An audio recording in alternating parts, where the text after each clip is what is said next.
शादी by mistake, जिसे लिखा है डिम्पी वर्मा ने और आवाज दी है रिद्धि त्रिवेदी ने। भाग 1। दिल्ली के मशहूर बिजनेसमैन रुद्र प्रताप सिंह के मेंशन को आज खूबसूरती से सजाया जा रहा था, क्योंकि आज रुद्र प्रताप सिंह की शादी थी। रुद्र प्रताप सिंह एक जाना माना बिजनेसमैन था। उसका कारोबार देश के साथ विदेश में भी फैला हुआ था। रुद्र प्रताप सिंह दिखने में काफी हैंडसम था। उसकी आंखों का रंग नीला था। अगर कोई भी लड़की उसकी आंखों में देखे तो उसे रुद्र से प्यार ही हो जाता था।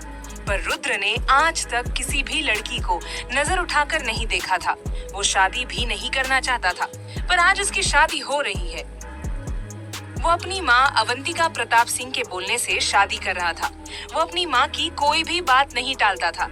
आज सुबह से ही सिंह मेंशन में वीआईपी गेस्ट का आना शुरू हो चुका था। वहीं मीडिया वाले भी एक एक चीज रिकॉर्ड कर रहे थे। सभी को इंतजार था रुद्र प्रताप सिंह की पत्नी का। वहीं लड़कियां इस बात से जल रही थी कि रुद्र प्रताप सिंह उसके क्यों नहीं हो पाए।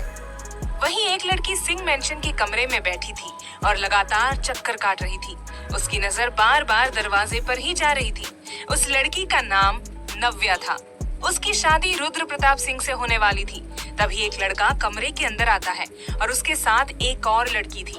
वो लड़का जल्दी से कमरे का दरवाजा बंद करता है और नव्या के गले लग जाता है।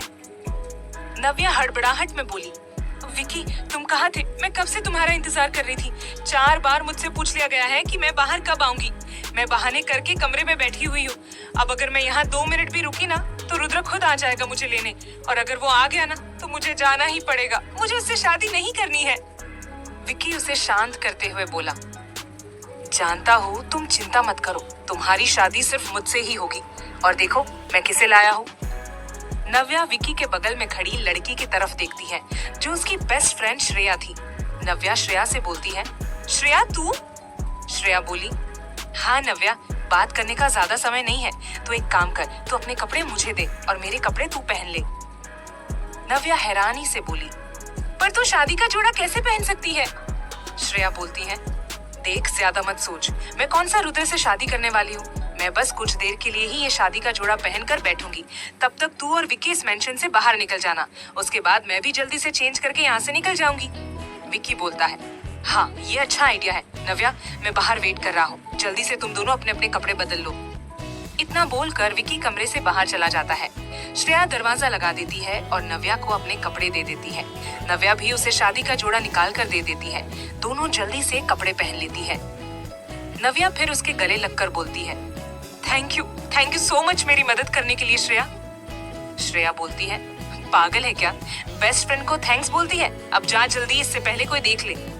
नव्या जल्दी से कमरे का दरवाजा खोलकर विक्की के साथ निकल जाती है। उसके बाहर जाते ही श्रेया भी शादी का जोड़ा खोलने लगती है। तभी दरवाजे पर दस्तक होती है।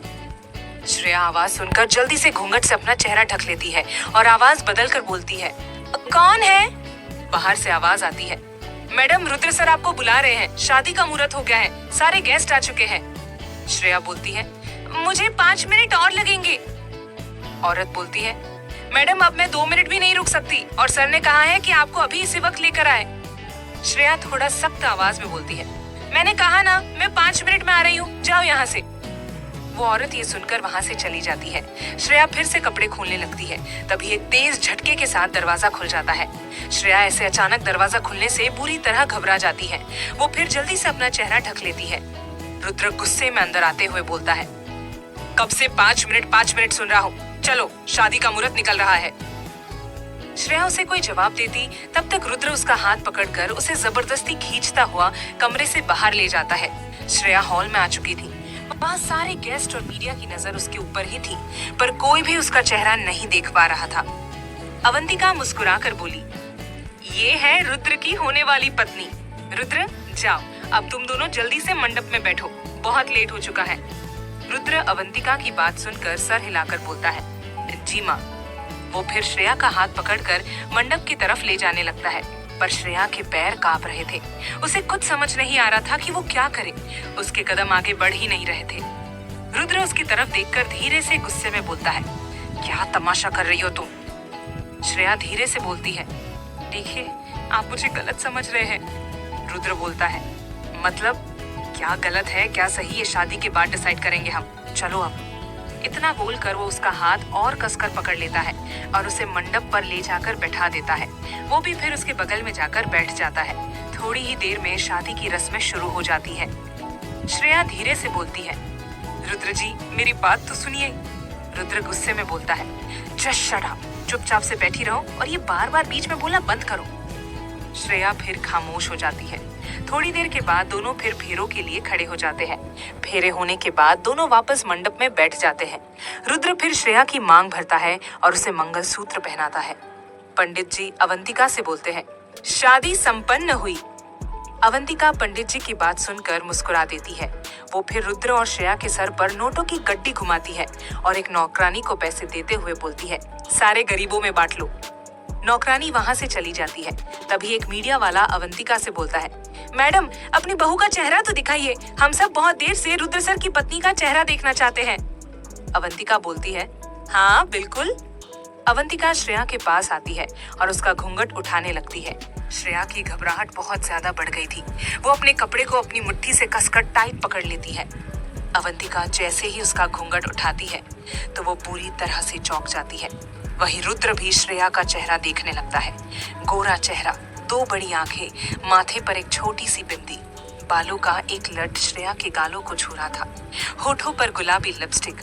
वो दुल्हन के जोड़े में बहुत ज्यादा खूबसूरत लग रही थी। ऐसा लग रहा था जैसे आसमान से कोई परी उतर कर आ गई हो। आखिर अब क्या होगा श्रेया के साथ? क्या वो इस शादी के चुंगल से बच निकल पाएगी? अपनी पत्नी की जगह किसी और लड़की को देख आखिर क्या करेगा रुद्र?